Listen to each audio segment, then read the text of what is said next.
I screamed out, "This ain't no Woodstock, this is the carnival against the fucking Nazis."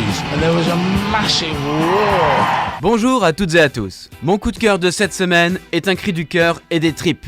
C'est un film qui crache sa rage contre la haine et hurle l'envie de vivre et d'en découdre. Je vous parle de White Riot, un documentaire cinglant avec des vieux briscards à qui on ne la fait pas. Eric Clapton is the great blues guitarist, and here he is supporting the greatest supporter of white supremacy in Britain. White Riot nous propulse en Angleterre dans les années 70, en pleine montée du fascisme et du racisme. L'extrême droite prenait de plus en plus de place au pays de la reine Elisabeth. C'est dans ce contexte que des jeunes et des moins jeunes ont constitué des mouvements antiracistes principalement basés à Londres. Ces groupes se sont fédérés autour de la musique. Leur combat politique était associé au rock, au reggae et au punk qui les portaient et les stimulaient dans leur lutte.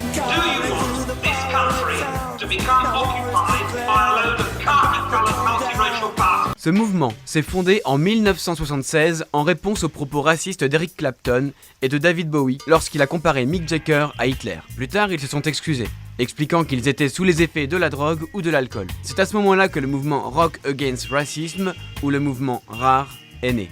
La réalisatrice a décidé de retracer l'histoire d'une puissante opposition à l'extrémisme par la musique. Elle a trouvé des archives d'exception qui nous replongent dans l'histoire. On comprend, on vit, on ressent cette urgence de lutte contre l'oppression. Rubika Shah avait entendu parler de ce mouvement par ses parents, mais elle ne le connaissait pas vraiment. Alors elle est allée fouiller dans les greniers et dans les souvenirs des militants de l'époque pour ramener à la surface cette partie de l'histoire.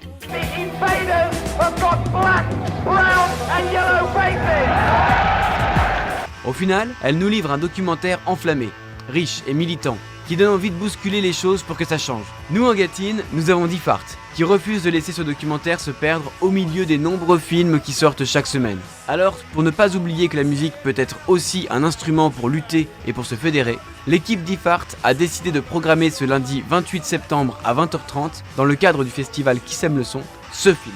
Nous parlerons de ce mouvement inspirant qui fut porté par des groupes emblématiques comme Les Clash, Sam 69, et même Steel Pulse au début de la séance avec l'équipe de Diffart. Donc si vous voulez participer au cours d'histoire proposé par Diffart à coups de rock, de punk et de reggae, cochez le lundi 28 septembre à 20h30 sur votre calendrier. Cette première leçon est efficace, nerveuse et ponctuée de répliques cinglantes qui vont bien. D'ici là, moi je vous souhaite plein de très bons films et je vous dis à bientôt. Just ordinary people, we can do things. We can change the world.